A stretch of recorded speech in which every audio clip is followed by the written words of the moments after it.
Hey y'all, this is Miss Smith. I'm recording during third period right now, and we are working on bell work. So today's bell work is day 4, and you're doing pretty much the same thing that you've done the past 3 days.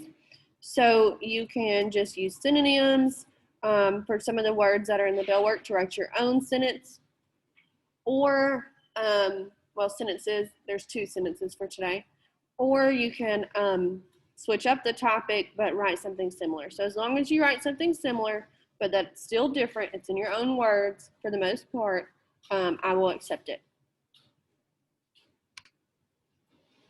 Okay, y'all, I'm going to share my screen with you so I can show you what classwork we're doing today. We are getting on Canvas, and under this week's module we are on Thursday, and you're going to click on Eliminating Wordiness and Redundancy Assignment and open that in a new window.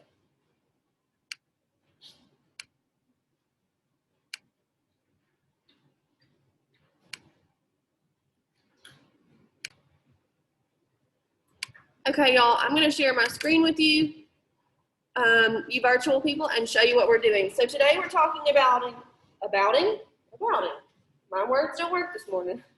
Today we're talking about eliminating wordiness and redundancy. So wordiness is when somebody uses too many words when they're saying something or writing something. They could say it a whole lot simpler. And then redundancy is basically repeating yourself. So my people in class, raise your hand if you have ever zoned out because someone repeated themselves too much. All right, put your hands down. Okay. Z, don't say that. All right, raise your hand if you've ever zoned out because somebody used too many words and they could have said it in a really short, simple sentence. Okay, awesome. So the reason why we're looking at this is because when you say something or when you write something, people should feel that it's important because you feel that it's important usually, or you would be saying it or writing it and taking the energy to do that. So we need to make sure that our words, our writing, or our speaking is not too wordy or redundant, okay? So we're going to try to eliminate that today from our writing. So the introduction says, good writers know that every word counts. Just a second. Okay, I just wanted to make sure I was for sure recording. All right, so use fewer words. Edit your writing to remove unnecessary words and phrases. So let's look at this first example, guys. It says delete phrases that don't add meaning. So we have a wordy version and a concise version. Can anybody tell me what concise means? Concise? That C word right there? Like shorten it down? Yes, so concise means to do something in the most efficient manner possible. So it takes the least amount of time and it gets the point across as quickly as possible, all right, in the best way possible. So wordy, this version says, this paper will focus on the Great Migration and the reason why it had a huge impact on urban life in the United States. All right, I want everybody to look at the concise sentence. The Great Migration had a huge impact on urban life in the United States. Which one would you rather read, the first one or the second one? Okay, Azai, will you sit up for me and pay attention, please? Thank you. Okay, so you don't even need to say this paper will focus on, because whatever you're writing about is what the paper will focus on. You don't need to tell them that. That's just silly. And then the reason why it had a huge impact, you don't need to say that because you can just say it had a huge impact. And then I'm sure you're going to explain it in your paper, okay? Now, let's look at the second example. Use one word in place of a phrase. So, how many times have you hated writing something? Raise your hand if you've hated writing before. Okay, this is a way to get it done faster.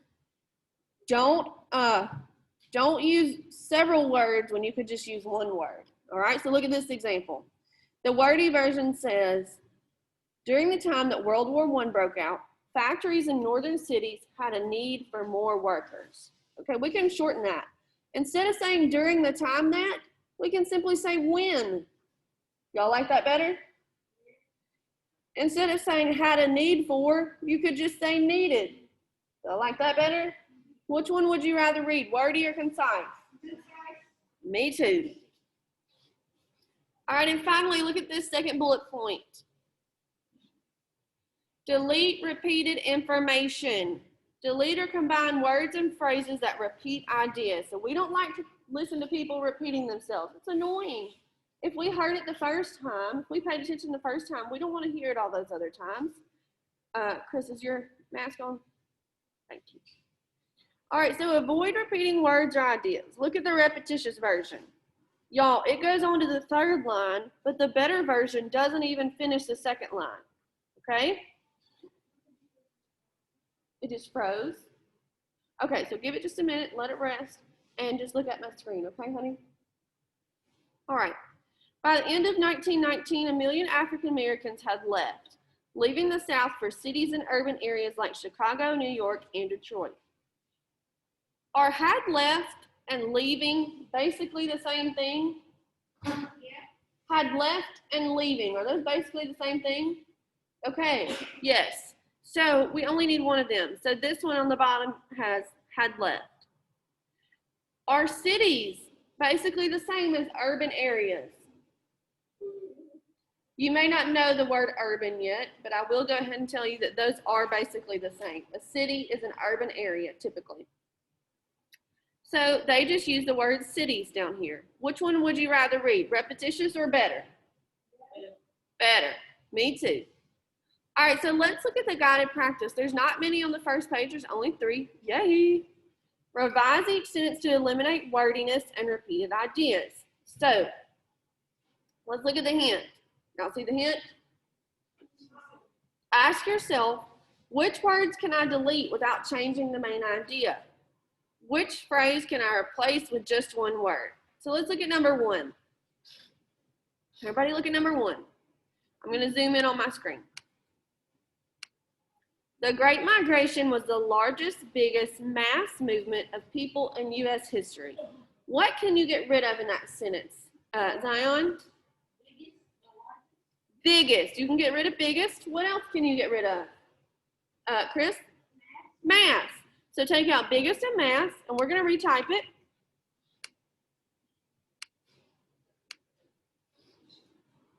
And we are going to say the Great Migration was the largest movement of people in U.S. history. Y'all, I can't type today. I can't talk today. I'm struggling. Okay. Yes. So now it only takes up 1 line because we took out 2 words, biggest and mass.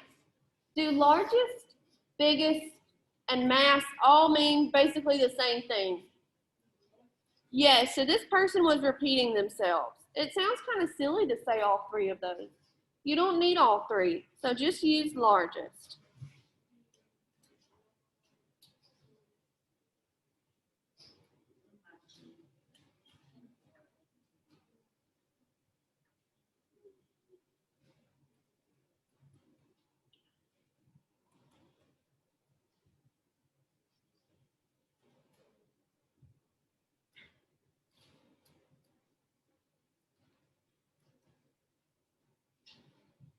All right, then I want you to do number 2 and 3 by yourself. Don't complain. And then numbers 1 through 4, choose the answer that best revises the sentence without changing its meaning, okay? So you're back at your hint. Which words can I delete without changing the main idea? Which phrases can I replace with just one word, okay? So I want you to do number 2 and 3 on the first page and number 1 through 4 on the bottom. All right? Yes, you want me to leave the first one up there for just a second? Did you finish typing it? Almost? Okay, go ahead and finish typing it, and then I'll tell you what you're doing next.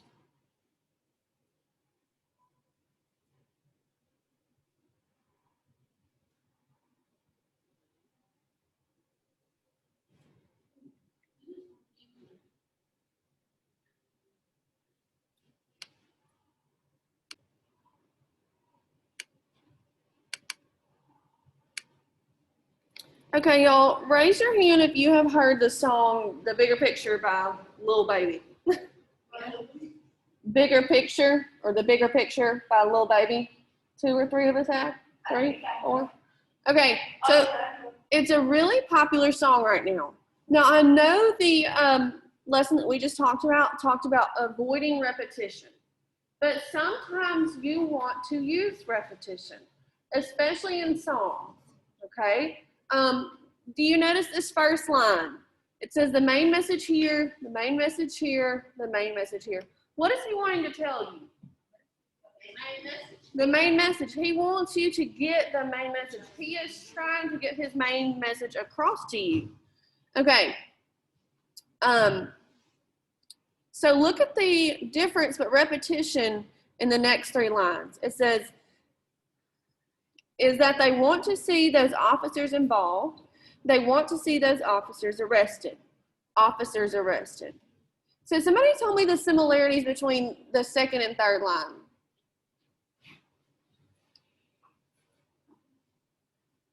Anybody tell me? What's similar between the two, Zion?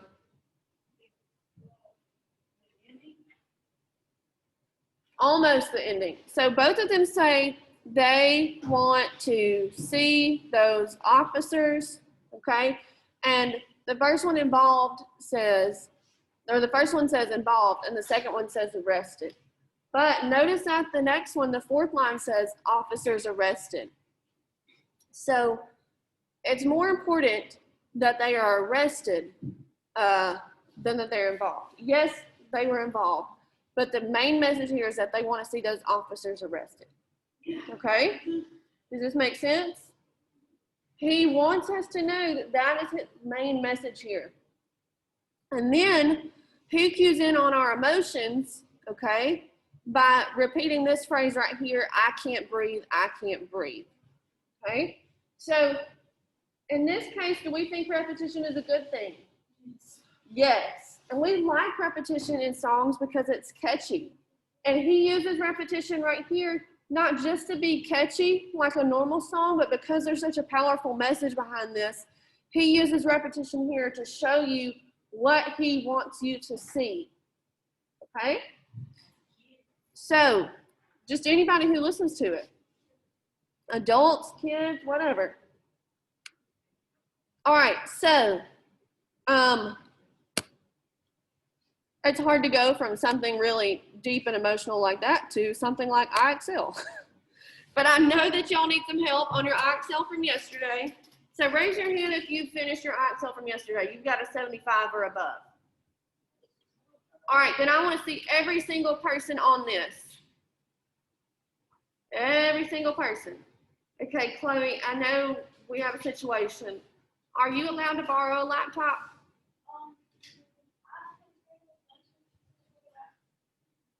Okay, we'll see. Let me just pay attention, please, okay? All right, Isaiah, I'm filming and you're not sitting up. Okay, now, insert 1 comma to separate the coordinate adjectives. Yes, sir.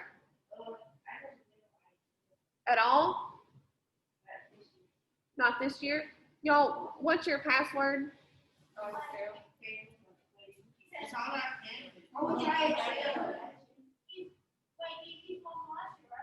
If you go through Clever, you should be. Okay, you're on? All right, so look up here. Some of y'all are having trouble finding the adjectives. Okay, this is a problem I noticed. So first, find the nouns, because adjectives describe what? Nouns. Adjectives describe nouns. So find your people, places, and things. So in this one, being observant is an essential investigation skill for a police detective because sometimes it's the small, subtle clues that help to solve a crime. Now, I did not plan for this IXL to be about policemen after we just listened to or read part of the bigger picture. So that's kind of funny or ironic. But anyways, so essential is sometimes a noun, an essential item. Actually, Essentials usually. And essential, sometimes essential is a noun. Investigation can be a noun. Skill can be a noun. Police can be a noun. Detective can be a noun. Clues can be a noun, and crime can be a noun. So let's see if those words have adjectives in front of them, okay? Let me take a breath for just a second because I'm about to run out of breath behind this mask. Okay, we have essential investigation skill. Now, because we have 3 nouns in a row, they don't all act as nouns. These 2 act as adjectives. Investigation describes the skill, right?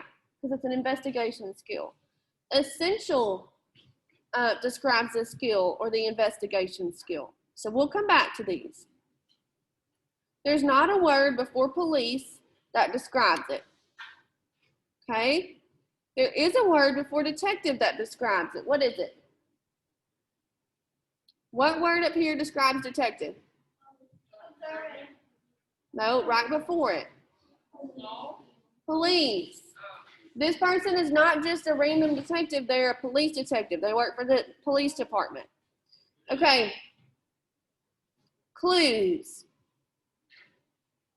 Subtle describes the clues. Small describes the clues. Y'all, if you didn't know what subtle was, you could Google it. I'm fine with that. Go see what part of speech it is. Okay, and then we don't have anything that describes crime. So we need to look at the 2 nouns that had adjectives in front of them. So give me just a second. Okay. Essential and investigation describe skill. Could we say investigation essential skill? Does that sound right? Can you flip-flop these and say investigation essential skill? No. Are y'all paying attention? Since they can't be flip-flopped, they don't get a comma. Now, small, subtle clues. Could you say subtle, small clues? Okay, if you're not sure, let's try putting and between them. Small and subtle clues. Does that sound okay? Yes. So we're going to put our comma between small and subtle clues. Now, here's what some of y'all are doing. You are putting your comma between the adjective subtle and the noun clues.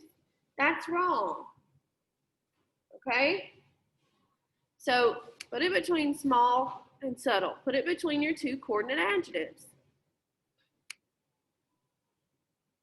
Okay, let's do one and let's get it wrong this time because I want to see something.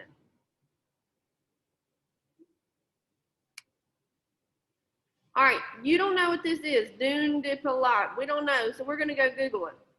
Oh, wait. It tells us right here. Never mind, we don't even need to Google it. Dune de Pilat, I don't know, is the tallest sand dune in Europe. If it's a sand dune, is it a person, place, or thing? Yes. So it's a noun. Okay? Is a popular tourist attraction that is visited annually by millions of inquisitive, enthusiastic guests. You may not know what the word inquisitive is, so go up here and Google it. Right there it says curious or inquiring. Does that sound like a person, place, or thing? Yes, it's an adjective because it would describe a person, place, or thing. You could say a person is curious, right? Have you ever been curious? No? Okay. Well, doubt that. All right. So, dune de Pilat is a noun. It's a proper noun. Dune. If you don't know what a dune is, go look up. Dune. Definition. A mound or ridge of sand. Does that sound like a person, place, or thing? Yes, it's a thing. So that's a noun. Europe is a place. So that's a noun. Tourist is a noun. Attraction is a noun. It's a thing or a place. Millions is a noun. It's just a plural noun. And guess is a noun. So let's look and see if these have anything describing them. Does dune de Pilat have anything describing it? That means before it, describing it. No. What about dune?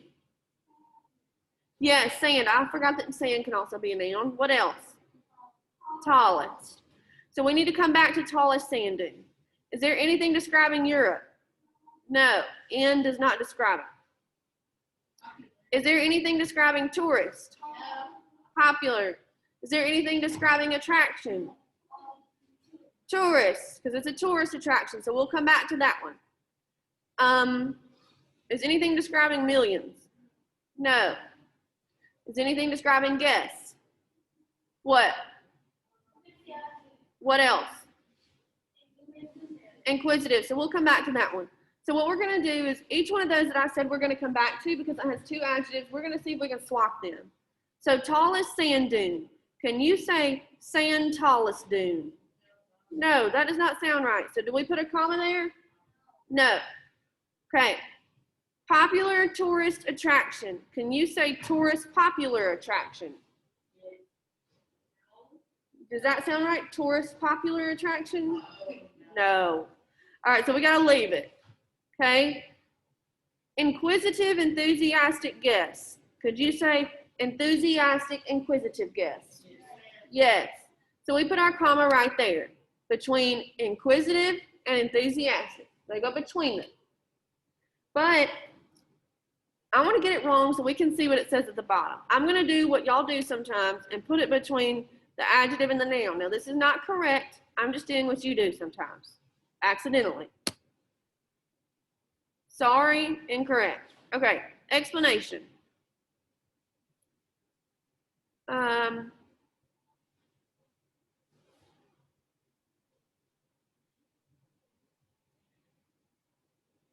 So it goes through all the things that we just went through. Sand, tallest dune, you can't say sand, tallest dune. You can't say tallest and sand dune. So that one is not coordinate adjectives. You can't say, just a second, babe. Tourist popular attraction. That doesn't sound right. Popular and tourist attraction. That still doesn't sound quite right. It would be better left off the way it was. You can say enthusiastic, inquisitive guess, or inquisitive and enthusiastic guess. So that's why that one is correct. And if you will read this stuff, it will help you figure out how to not get the next one wrong. Okay, so let's look down at the bottom one more time. Coordinate adjectives. Adjectives that describe the same noun equally. They're separated by commas. Does the text still sound okay when the adjective order is changed or when the word and is inserted? If yes, then they're coordinate adjectives and should be separated with commas.